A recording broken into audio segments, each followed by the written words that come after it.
태양이 이글거리는 무더운 여름.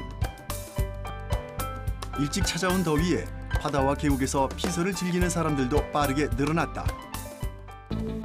그런데 사람들이 떠난 후 피서지 곳곳은 쓰레기장을 방불케 하는데 먹다 남긴 음식과 포장 용기, 각종 페트병까지 온통 쓰레기 천지다. 발생은 많이 합니다. 매일매일 우리가 그만큼 발생을 하는데 매일매일 그만큼 재활용해서 갈 데가 없어요. 사용할 데가 없다. 쉴 새 없이 쏟아져 들어오는 쓰레기는 제대로 분리배출 하나 이루어지지 않았는데 사람들이 더 많이 쓰레기를 넣고 있어요. 더위와 함께 찾아온 쓰레기 대란. 길어진 여름 속에서 어떤 일들이 벌어지고 있는 것일까?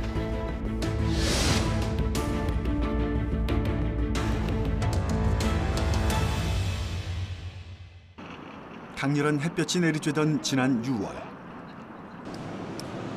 최고 기온이 30도를 웃도는 때이른 폭염이 찾아왔다. 지구온난화로 여름이 점점 빠르게 시작되고 길어지고 있다. 1년 4계절 중 여름이 차지하는 비율은 무려 40%. 지속되는 폭염 날씨가 예상되는 가운데 사람들이 더위를 피하고자 야외로 나오기 시작했다. 시원하게 흐르는 물에 발을 첨벙첨벙.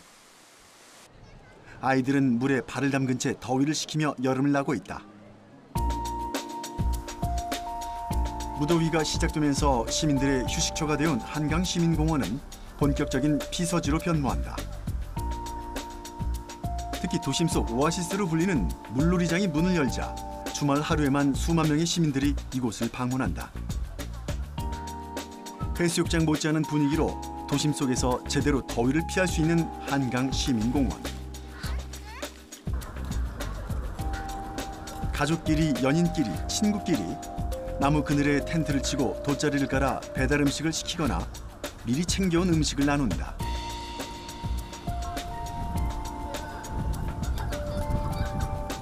굳이 멀리 가지 않고도 시민들이 도심 속에서 나름의 피서를 즐기는 방법이다.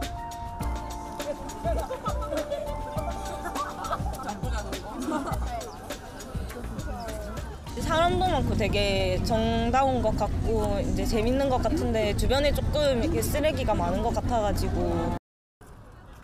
피서를 즐기며 빠질 수 없는 게 먹거리인 만큼 한강공원에서도 음식을 먹는 사람들이 대부분이다. 공원에선 피자, 치킨, 중화요리 등 배달 음식을 모두 쉽게 접할 수 있는데 문제는 바로 발생되는 쓰레기다. 잔디밭을 둘러보면 곳곳에 배달 음식 전단지가 뒹굴어 다니고 쓰레기통에는 포장용기부터 비닐까지 다양한 쓰레기가 빠른 속도로 쌓이고 있다.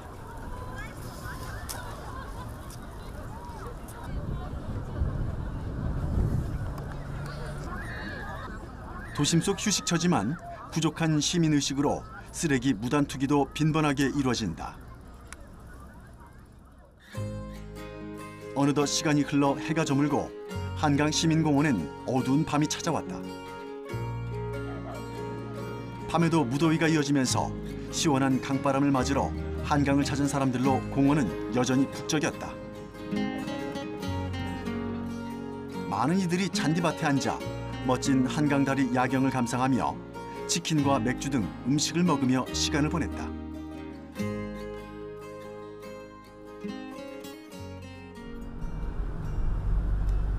이튿날 이른 새벽에 다시 한강시민공원을 찾았다.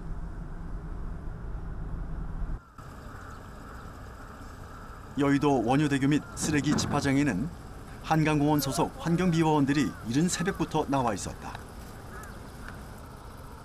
아침 6시가 조금 넘은 시간이지만 환경비워원들은 분주하게 움직였다. 그런데 환경비워원들 뒤로 수북하게 쌓인 쓰레기가 보인다. 오늘 지금 보니까 벌써 이미 쓰레기가 저렇게 많은데 예. 언제부터 일을 하신 거예요? 오늘 아침 새벽 5시부터 지금 일을 했습니다. 그러면은 보통 그 5시부터 했는데도 저렇게 많은 양이 나오나요? 예. 어저께 저녁에 나온 거를 오늘 아침에 수거를 하는 거니까요. 한 차례 공원 청소를 마쳤지만 이내 구역을 다시 나누고 환경미화원들이 바쁘게 차량을 타고 이동한다. 출발합니다. 그런데 차량으로 함께 이동하다 보니 여의도 한강공원이 말끔해져 있었다. 잔디밭엔 전단지 한 장 안 보이는데 알고 보니 환경미화원들이 이미 전담 구역에서 쓰레기를 치우고 있었다.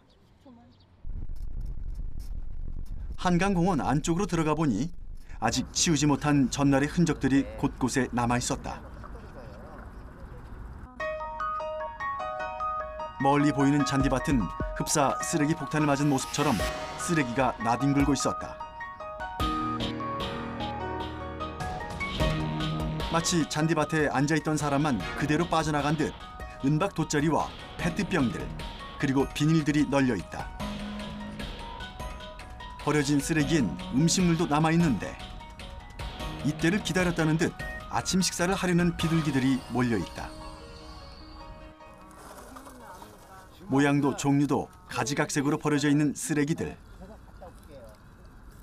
작은 쓰레기들은 환경미화원들이 허리를 굽혀 하나하나 손으로 집어내고 그나마 큰 쓰레기는 빗자루와 쓰레받기로 모아서 수레에 싣는다. 지금이 6월이니까 이때쯤이 제일 많이 나오나요? 아니요, 3월 달부터 나오기 시작해서 연휴가 있는 날은 많이 나와요. 매일. 우리 연류금이 하는데 여의도 전체를 다 우리가 관장하는데 가장 문제가 많은 건 쓰레기가 여의도 원효대교부터 마포대교까지 이렇게 하얘 보시다시피 그 오늘은 근데 어느 정도인 거예요, 이게? 평소에 5분 1도 안 되죠, 이게 지금. 그래요? 네. 주말은 평일에 비해 적게는 2배, 많게는 5배까지 쓰레기가 버려져 있다고 한다. 특히 무단 투기된 쓰레기들 중 가장 큰 문제는 음식물 쓰레기다. 먹다 남은 컵라면부터 과자, 치킨, 술병, 맥주캔까지 각종 음식물 쓰레기가 뒤섞여 역한 냄새가 곳곳에서 풍겼다. 놀라 나와서 음식을 드시고 뭐를 시켜서 드시는 것까지는 다 좋습니다. 그러나 자기가 다 먹은 다음에 저희가 지정된 쓰레기통에다가 다 모아서 갖다만 좀 버려주셨으면 저희들이 제일 바람이에요. 실제 한강공원 쓰레기통 바로 옆에는 음식물 전용 쓰레기통이 마련돼 있다. 하지만 용기에 남아있는 음식물을 넣은 채 그냥 쓰레기통에 버리는 일이 부지기수다. 먹고 남들한테 버려주시는 것도 좋은데 이렇게 또 안 버려주시는 분들은 그냥 다 쓰레기 속에 다 들어가는 거예요. 잔디밭 외에도 시민들의 이동 동선에 따라 쓰레기는 공원 도처에 널려 있었다. 특히 이동이 많은 주차장에는 전단지부터 담배꽁초가 수두룩했고 화장실 역시 무단 투기된 쓰레기로 바닥까지 쓰레기가 넘쳐 있었다. 쓰레기로 몸살을 앓고 있는 한강시민공원. 한강시민공원에서 주말에 수거하는 쓰레기 양은 하루 15톤에 달한다.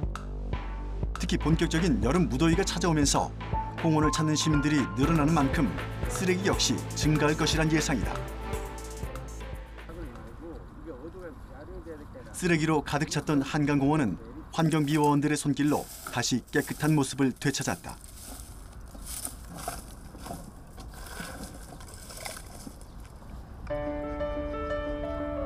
어느새 잔디밭에는 봉지 하나 보이지 않았다.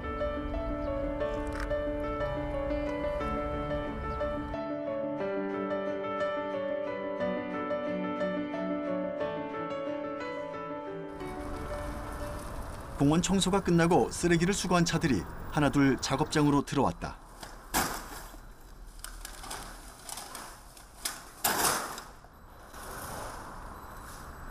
차마다 넘칠 정도로 쓰레기를 가득 싣고 들어오는데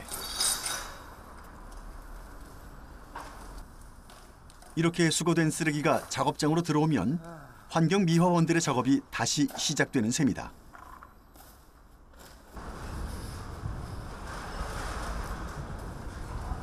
수거한 쓰레기엔 재활용품, 음식물, 소각용 등 각종 쓰레기가 혼합돼 있다. 이에 환경미화원들은 쓰레기를 하나하나 손수 골라가며 분류 작업까지 직접 해야 한다.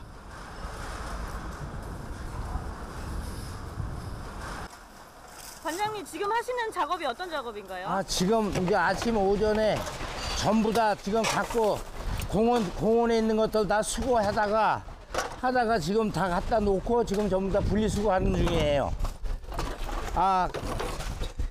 하나는 캔, 하나는 병, 하나는 페트, 이렇게 파지, 이렇게 해서 4가지로 지금 구분하고 있는 중이에요. 그러면 여기 있는 양이 엄청난데 이거를 오늘 다 할 수 있어요? 예, 다 끝내야죠.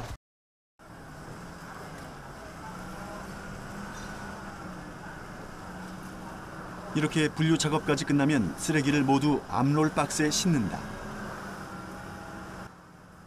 암롤 박스란 폐기물을 적재하는 수거통을 말하는데 한 통에 5톤까지 실리는 암롤 박스는 하루도 빠짐없이 쓰레기로 가득 찬다.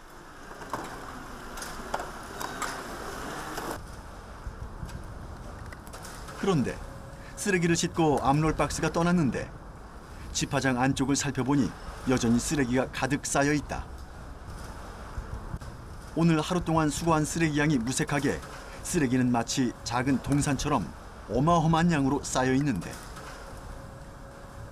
어째서 쓰레기가 남아 있는 것일까? 원래 일일 두 통씩 이 압률 박스 가지고 일일 2통씩 하던 게 그러니까 5월 중순 넘어서부터 일일 1통씩밖에 출고를 못해요. 매일 암롤 박스 2통, 10톤씩 수거하던 쓰레기를 몇 주 동안 하루 1통, 5톤만 수거해가고 있다는 것. 평일에도 하루 5톤 이상, 특히 주말에는 하루 15톤의 쓰레기가 나오는데 수거되지 못한 쓰레기는 집화장 안쪽에 하염없이 쌓이고 있다. 얼마 전부턴 날씨가 더워지면서 쓰레기에서 발생하는 악취로 인근 주민들의 민원까지 발생하고 있다. 환경미화원들의 사투로 공원은 깨끗해졌다. 하지만 이내 사람들의 발걸음이 많아지는 오후가 되면 다시 공원은 쓰레기가 넘쳐나기 시작한다. 쓰레기 무단 투기와 청소라는 일상이 매일 반복되는 셈이다. 그렇다면 쓰레기 무단 투기를 줄이고 시민 의식을 높이기 위해선 어떤 노력들이 펼쳐지고 있을까?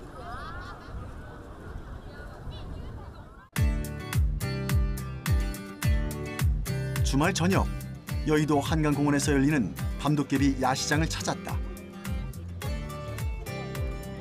낭만과 흥겨움이 느껴지는 야시장. 2016년부터 상설화된 이곳은 주말마다 45개의 푸드트럭을 합법적으로 만날 수 있는 곳이기도 하다. 밤거리를 걷고 음식을 구매하며 축제 분위기를 만끽하는 시민들. 야시장의 꽃이 먹거리인 만큼 시민들 대부분의 손에는 음식들이 들려있다. 그런데 푸드트럭에서 음식을 구매하면 야시장의 특성상 모두 일회용 용기에 음식을 담아준다. 일회용 용기는 바로 한 번 사용하고 나면 쓰레기통으로 들어가게 되는데 쓰레기 양이 상당할 것으로 보인다. 여기서 발생하는 쓰레기 양은 어느 정도 되나요? 쓰레기 양은 100리터짜리 봉투로 일반 쓰레기 80장 정도 하루에 쓰고 있습니다. 그럼 지금 현재 이곳에는 쓰레기통이 몇 군데 있나요? 총 4군데 설치되어 있습니다. 그럼 그 4군데에서 80봉지가 나오는 건가요? 네, 4군데 합쳐서 80봉지 정도 나옵니다. 하루 약 8,000리터의 쓰레기가 나오는 여의도 야시장. 일회용품을 사용하다 보니 플라스틱 쓰레기 배출량이 많을 수밖에 없지만 야시장 운영진이 나서 쓰레기 분리 배출을 철저히 한다. 또한 쓰레기통이 설치된 곳엔 운영 스텝을 배치했다. 스텝들은 시민들에게 일반 쓰레기와 재활용품을 분류해 서로 다른 봉투에 담도록 돕는다.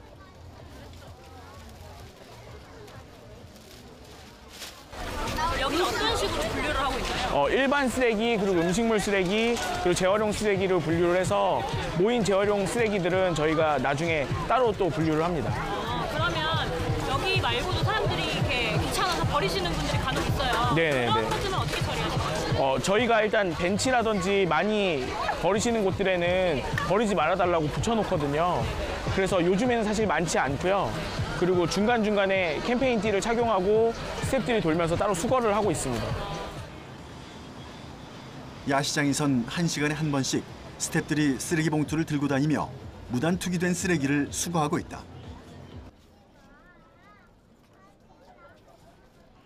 스태프들은 야시장 거리에 버려진 쓰레기부터 음식물을 들고 이동하는 동선까지 고려한다. 야시장은 물론 한강공원 주변까지 깨끗하게 유지하기 위해서다.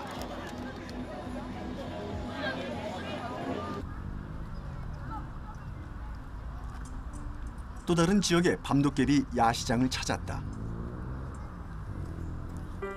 이곳 문화 비축기지 야시장은 다른 야시장과 달리 환경과 재생을 주제로 한 야시장으로 친환경 설거지 캠페인을 통해 일회용품 사용을 획기적으로 줄였다.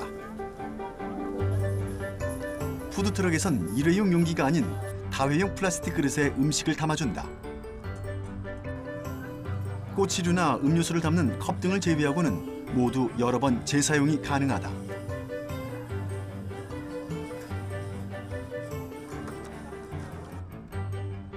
일회용품 사용이 적은 만큼 쓰레기 배출량도 눈에 띄게 줄었다. 일반 쓰레기는 물론 재활용 쓰레기도 거의 없는 셈이다. 작게는 3,000명에서 많게는 5,000명 정도 하루에 찾아주십니다. 근데 그분들이 버리는 쓰레기의 양이 100리터 쓰레기 양으로 5봉지가 채 나오지가 않아요. 그러니까 정말 적은 양이 배출이 되는 거죠. 다른 야시장에 비해서는 현저하게 쓰레기 양이 없는 것으로 봐야 될 것 같습니다. 설거지 캠페인을 통해 하루 약 500개의 그릇이 순환하면서 야시장 쓰레기를 줄이는 1등 공신 노릇을 하고 있다. 사용했던 그릇을 직접 설거지해 운영진에게 전달하면 2차 기기 세척 후 그릇을 다시 푸드트럭에 보낸다. 살짝 귀찮은 것도 없잖아 많이 있긴 해요. 근데 이게 환경을 생각하고 하는 거라고 하니까 그래도 다들 설거지하고 봐주시는 것 같아서 좋은 취지군로 이렇게 하는 것 같고요. 그래도 나쁘지 않은 생각이라고 생각합니다. 문화 비축기지 야시장은 재생이 주제였던 만큼 일회용품 사용을 줄이는 것에 초점을 두어 설거지 캠페인을 추진하기도 했다. 밤도깨비 야시장 운영단은 이곳의 성공 사례를 바탕으로 향후 다른 야시장에서도 일회용품을 최소화시킬 수 있도록 대안책을 찾아가고 있다.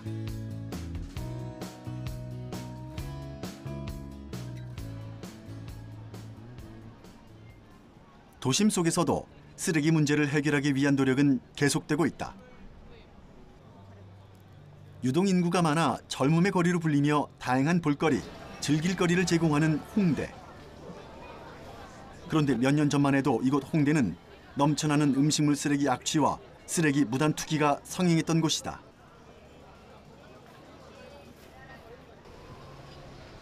이에 마포구는 문제의 원인을 음식물 쓰레기 수거 방식이라 판단했다.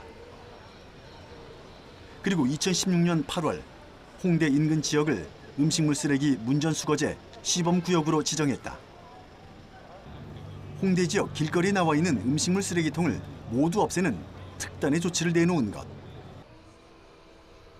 문전수거제는 집이나 가게 앞에 음식물 쓰레기를 배출하면 환경비화원이 수거해 가는 방식이다. 하루에 한 번씩 매일 수거하는 시스템이 정착돼 있다.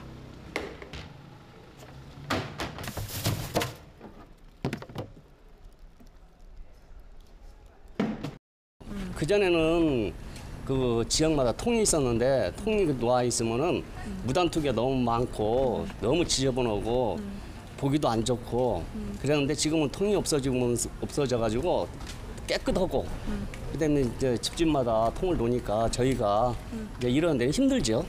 네. 기존 방식인 거점 수거제는 음식물 쓰레기를 도로상에 있는 공용 수거통에 버리도록 하는 방식이었다. 하지만 수거통 주변에 쓰레기 무단 투기가 성행하고 여름철에는 악취가 심해져 민원을 발생시켰다. 많이 음식점들이 대단히 집성돼 있는 그런 곳을 다 찾아다니면서 개선 방안을 마련을 했죠. 그러다가 우리 홍대만의 그런 방법을 한번 만들어 보자 해서 음식점은 개량을 해가지고 치워주는 쪽으로 저희들이 그런 계획을 잡았고, 단독주택 지역은 문전수거 방식으로 바꾸는 걸 계획했습니다. 홍대 인근 업소들은 가게 앞에 음식물 쓰레기를 보관 후 무게만큼 비용을 부담하도록 정산 시스템을 바꾸었다. 수거 차량에서 바로 음식물 쓰레기 무게를 달아 정산할 수 있도록 만든 것이다.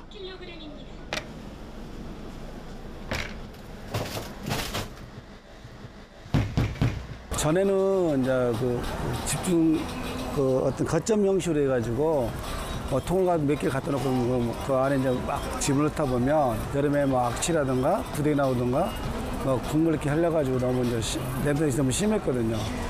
근데 지금은 이제 문전수거를 하면서 굉장히 이제 우선 거리 자체가 깨끗해졌고, 저희 역시도 내놓는 데 굉장히 편하고 그런 게 좀 좋습니다. 문전수거제 시행 이후 마포구의 음식물 쓰레기는 얼마나 줄었을까? 마포구청에서 내놓은 통계를 살펴보면 문전수거제 시행 이후 일일 평균 음식물 쓰레기 발생량이 2015년 118톤에서 2017년 85톤까지 줄어들었다.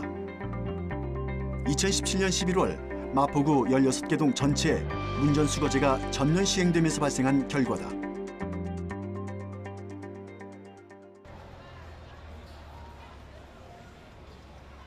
홍대는 이제 과거 더러운 거리란 오명을 벗고 문화예술의 공간으로 재탄생했다.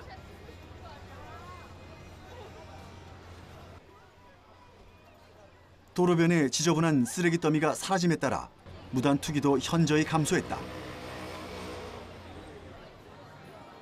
깨끗한 거리 환경이 조성되면서 주민들의 삶의 질은 물론 내외국인이 즐겨 찾는 관광 명소로 다시금 떠오르고 있다. 야시장의 철저한 쓰레기 분류부터 설거지 캠페인으로 일회용 용기 사용을 줄이고 찾아가는 문전수거제로 음식물 쓰레기 양도 줄였다.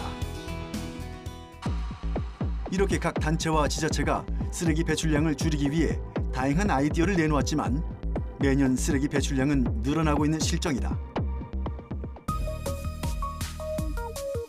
연도별 생활 폐기물 발생 현황을 살펴보면 2013년부터 2016년까지 발생량이 전년 대비 꾸준히 증가했다. 4년간 연평균 3.3% 증가율을 보이며 2016년에는 약 5만 4천 톤까지 생활 폐기물이 늘어났다. 본격적인 여름 휴가철이 되면 시민들은 시원한 바닷가나 계곡에서 더위에 지친 몸과 마음을 달랜다. 그런데 이때 역시도 시민들이 버린 페트병이나 플라스틱 포장류로 휴양지는 거대한 쓰레기장으로 변한다. 여름철 도심에서도 플라스틱 사용량은 눈에 띄게 증가한다. 얼음이 담긴 아이스커피나 주스 등 음료를 들고 다니는 사람이 늘면서 일회용 컵 사용량이 급증하고 물을 포함해 페트병에 담긴 음료 판매량도 다른 계절에 비해 높기 때문이다. 일단은 그 일회용품이라든가 음식물 쓰레기가 많이 배출된다라고 보시면 되고요. 그래서 이제 길거리에 가다 보면 뭐 테이크아웃한 이제 뭐 이렇게 컵이라든가 또 아이스크림 먹던 뭐 찌꺼기라든가 이런 것들이 막 널려 있거든요. 그래서 여름철에는 그 시원한 걸 위주로 많이 먹다 보니까 일회용품을 많이 사용한다. 실제로 여름철에 플라스틱 쓰레기는 얼마나 늘었을까? 포천의 한 재활용 선별업체를 찾았다. 이곳 선별업체에는 서울과 경기도권의 민간업체, 지자체의 재활용 폐기물이 하루 50에서 60톤 정도 들어온다.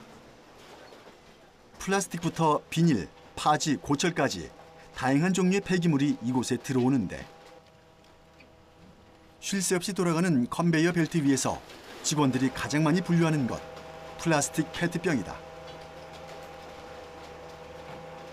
지금 플라스틱 양이 상당한데 우리나라가 여름철 쓰레기 중에 뭐 플라스틱이 좀 많이 나오는 편인가요? 네, 많이 나오죠. 약 한 20에서 30%가 더 나오고 있습니다. 플라스틱 소비량이 늘어나면서 재활용 선별장에도 그 양이 늘어나는 것인데 그런데 문제는 재활용 선별장에 들어오는 폐기물이 제대로 분리배출이 이루어지지 않았다는 점이다. 수거된 재활용품 중 쓸만한 자원을 골라내는 곳인데도 폐기물을 살펴보면 선별장이라기보다는 매립장에 가까운 느낌이다. 이걸 한번 뜯어보겠습니다. 이거 뜯어보면은 검정색은 전혀 보이지 않으니까 사람들이 더 많이 쓰레기를 넣고 있어요. 캔, 우유팩, 이런 거를 전혀 분리수거가 안 돼갖고 저희가 1차 저희가 분리수거를 지금 하고 있는 실정입니다. 선별장 한켠에 쌓여있는 폐기물들. 재활용이 되는 쓰레기와 안 되는 쓰레기가 뒤섞여 있다. 수거할 때부터 재활용 폐기물만 수거하면 좋지만 일일이 봉투를 열고 확인하기 어렵다.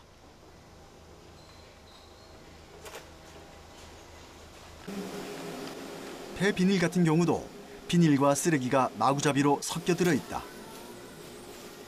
사람이 수작업으로 하나씩 분류해야 하는데 이 과정에서 비용과 시간이 몇 배로 든다. 아파트에서 가져온 게 예전보다는 많이 깨끗해졌는데 그래도 아직까지는 완전하게 깨끗해지지 않아가지고 사람 손으로 직접 저렇게 분류해가지고 그 안에 있는 내용물, 이물질을 다 제거하고 있는 중입니다. 그럼 비닐 같이 들어왔을 때 제일 문제되는 게 뭐가 있어요? 아직까지도 쓰레기가 제일 많이 나오고 있고요. 여름에 그 아이스팩이 제일 많이 나오고 있고요. 거기다가 이제 일반 아직까지 또 그 플라스틱 같은 것도 많이 나오고.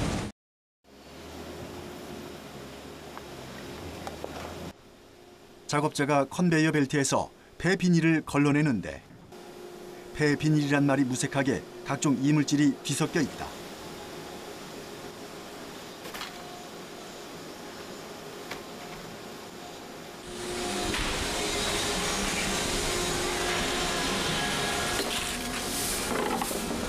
보시면 아직까지 이런 것도 나오고 천, 고무장갑,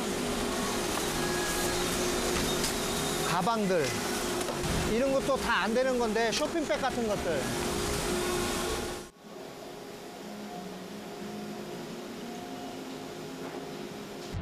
최근 수도권에서는 재활용 쓰레기 대란 사태가 벌어졌죠. 쓰레기 수거 업체에서 플라스틱과 비닐류의 수거를 거부하면서 큰 혼란이 빚어지는데요. 네, 일단 환경부가 재활용 업체들을 설득해 급한 불은 껐지만 근본적인 대책이 시급해 보입니다. 지난 4월엔 수거 선별업체가 폐비닐과 폐플라스틱 수거를 거부하는 사태까지 일어났었다. 폐비닐, 폐플라스틱 재활용 단가는 나날이 떨어지는데 선별 과정에서 이물질을 제거하는 등 추가 비용이 들기 때문이다. 결국 재활용 수익성이 떨어져 소각장으로 가는 경우가 허다하다. 수거 선별업체는 분리배출만 올바르게 실시됐다면 수거 거부 사태까진 오지 않았을 것이라 입을 모은다.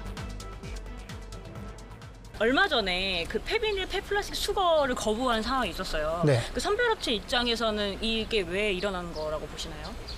일단 비닐 속에 이물질이 너무 많았어요. 거기에 그 이물질이라는 거는 이제 뭐 된장, 고추장, 뭐 그 음식물 쓰레기들 뭐 그런 것이 굉장히 많았겠죠. 그게 많다 보니까 저희가 어쩔 수 없이 안 받게 된 거예요. 위에서부터 SRF나 그런 데서부터 안 받기 시작했고 거기 그쪽에서도 계속 지적 사항이 나왔고 그래서 저희들도 어쩔 수 없이 아파트 업체한테 어쩔 수 없이 가져오지 마라, 반입하지 마라 하고 할 수밖에 없었던 상황이었죠. 분리 배출의 문제를 떠나 우리나라 페트병 자체가 갖고 있는 문제점도 있었다. 선별장 한쪽을 가득 메운 페트병들. 모아놓은 페트병을 멀리서 바라보면 알록달록 화려한 색상이 눈에 띈다. 음료병부터 각종 용기에는 색이 입혀져 있거나 페트 표면에 제품명이나 그림이 인쇄돼 있다. 그런데 이 알록달록한 색상이 바로 문제점이다. 지금 이게 페트병이라고 지금 나온 건데요. 페트병은 이렇게 색깔이 들어가면 안 되거든요. 저희가 이렇게 보시면 알겠지만 이거를 페트병이라고 해가지고 이거를 저희가 분류를 해요. 그럼 분류를 하면은 그쪽에서는 지금 이 페트병이 나가지 않는다고 합니다. 재활용 업체에서는. 제가 이거 부셔가지고 지금 싸놓고 있는 상태예요. 페트병을 선별하다 보면 유색 페트병이 대부분인데 페트병 재활용 업체에서는 받기를 꺼려하니 결국 선별장에서 그 부담을 고스란히 떠안는다. 생수, 음료수 등은 무색 페트병만 사용하도록 하고 환경에 유해하면서 재활용도 어려운 재질은 사용 자체를 하지 않도록 유도하겠습니다. 지난 5월 10일 발표된 재활용 폐기물 관리 종합대책. 모든 생수, 음료수용 유색 페트병이 무색으로 전환되는 내용이 담겨 있었다. 대체 유색 페트병은 왜 골칫덩이가 됐을까? 페트병은 그러니까 팥에서 세척해서 녹여서 섬유로 재사용을 한다고 했잖아요. 그러면 투명한 페트병의 경우에는 하얀색 실을 뽑을 수가 있죠. 그러면 하얀색 실을 뽑으면은 필요한 색깔은 염색을 하면 되는 거니까 투명한 페트병을 만든 재생 원료는 수요처가 굉장히 많습니다. 그렇기 때문에 투명한 페트병으로 만든 재생 원료는 가치가 높아요. 그런데 유색병의 경우에는 색깔이 섞이게 되면 이제 검은색으로 가거나 아니면 뭐 녹색병이다 그러면 이제 녹색 실만 뽑을 수 있겠죠. 그러면은 수요처가 한정이 되죠.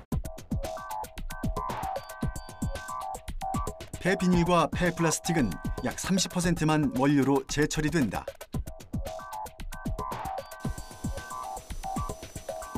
나머지 70%는 모두 고형 폐기물 연료가 된다.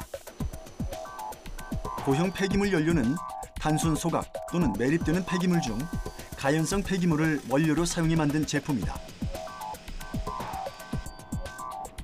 열병합 발전소 등에서 고형 폐기물 연료를 사용한다.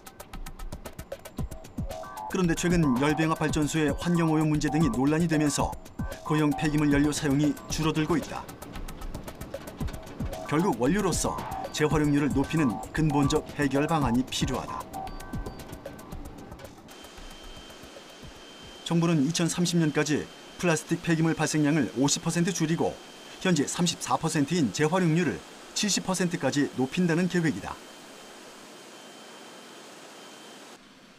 그러기 위해선 제품의 설계, 포장재 선택 등에서 결정권이 가장 큰 생산자의 역할이 중요하다. 생산자가 재활용 체계에 중심적 역할을 하도록 해야 한다.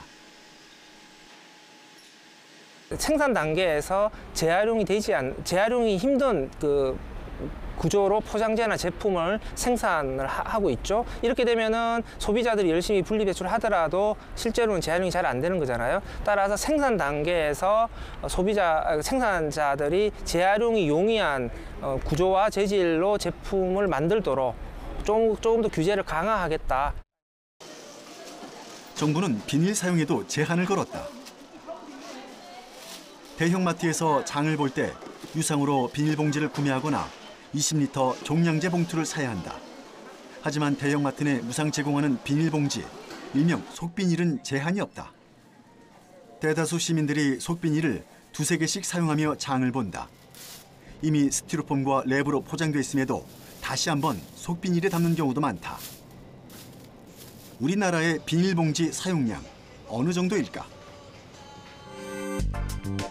2015년 기준 1인당 연간 비닐봉지 사용량은 420개로 집계됐다. 유럽연합 주요국의 1인당 비닐봉지 사용량을 보면 그리스는 250개, 스페인은 120개, 독일은 70개, 아일랜드는 20개, 핀란드는 4개에 불과했다. 우리나라는 독일의 6배, 핀란드의 105배나 되는 큰 격차를 보였다. 마트의 경우에는 이제 속비닐의 경우 야채나 과일, 생선, 육류를 담는 이런 그 속비닐의 경우에는 규제 대상이 아니거든요. 그래서 그 규제 대상이 아니었던 속비닐의 경우에도 마트하고의 좀 자발적 협약들을 통해서 속비닐에 대한 그 소비자들이 사용할 수 있는 속비닐의 위치의 변경이라든지 이런 것들을 통해서 소비자들이 속비닐을 남용하는 것들을 좀 막아서 속비닐 사용량을 좀 줄여보겠다.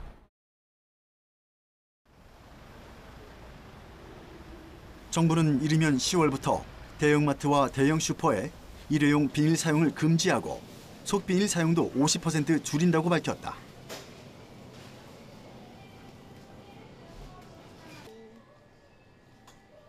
정말 마트나 슈퍼에서 비닐봉지 없이 장 보는 게 가능할까? 시장을 보는 시민들에겐 속비닐 사용은 이미 익숙해진 터다. 채소 하나를 담아도 속비닐에 먼저 자연스럽게 손이 간다. 과일, 채소, 정육, 해산물을 담는 용도로 속비닐이 무수히 쓰이고 있다. 속비닐에 넣어 구매 후 그대로 냉장고에 넣으면 따로 정리할 필요 없이 간편하기 때문이다. 정부의 일회용 비닐 사용 제한, 시민들은 어떻게 받아들일까? 이제 평소에 장바구니를 들고 다녀야 되는데 갑자기 뭐 밖에 나가서 일을 보다가 시장을 보게 되면 장바구니가 없으니까 이 비닐을 사용해야 되잖아요. 그런 점이 불편하죠. 비닐봉지 사용 규제에 대한 시민들의 불편함을 덜고자 일부 마트에서는 장바구니 대여 서비스도 시행하고 있다. 요거는 비닐봉지 대신 저희가 대여를 해드리고요. 네. 반납을 해주시면 저희가 일부 상품을 할인도 해드려요. 할인도 해줘요? 네. 거리에 내걸렸다 버려진 현수막이 재활용 장바구니로 재탄생했다. 이렇듯 대형마트와 슈퍼에서도 비닐봉투 사용 금지에 맞춰 여러 방법을 모색 중이다. 환경오염 방지와 동시에 폐비닐 쓰레기를 줄이는 일석이조의 효과를 기대해 본다.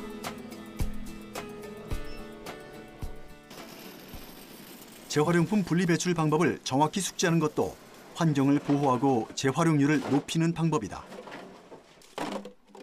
잘못된 재활용률은 원활한 수거를 방해하고 오히려 인력과 자원을 낭비하는 원인이 된다. 이전 재활용 수거 거부 사태가 일어난 배경 역시 분리배출의 미흡함이었다.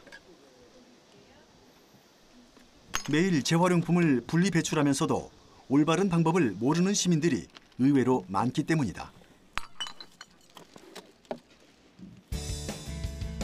환경부가 제시하는 분리배출 방법을 알아보면 플라스틱류는 속을 깨끗이 비우고 다른 재질로 된 부분은 제거한다.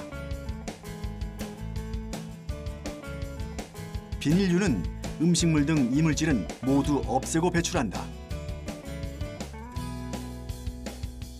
스티로폼의 경우 테이프, 상표를 완전히 제거하고 이물질 제거가 힘들면 생활 쓰레기로 버린다. 거울, 깨진 유리, 도자기, 유리식기는 재활용이 아닌 종량제나 전용 마대에 배출한다.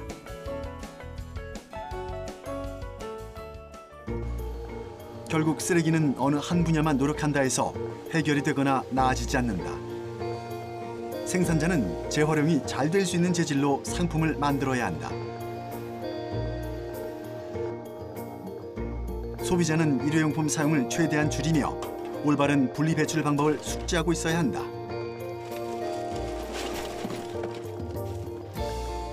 마지막으로 수거 선별 과정에서 재활용률을 높인다. 또한 고품질의 재활용품으로 재활용 산업의 경쟁력을 키워야 한다.